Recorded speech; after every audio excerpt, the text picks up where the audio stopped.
guys, papalisin ko na yung mga alikabok nito guys, kasi ano, medyo lumis na yung bagyo ngayon, yung bagyong Nando.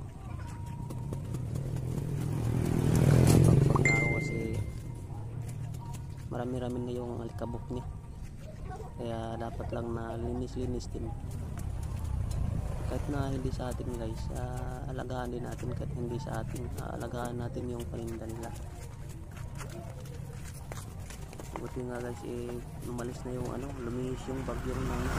Malakas yung gana, signal number 5 daw. Buti hindi dumiretso dito sa amin, lumihis sa ano, sa Batanes. Kawawa yung sa Batanes ngayon guys, sila yung mapupuruan naman. Dito guys, inayos-ayos ko lang tinatanggal yung short doon na sobrang ko ng palo siguro.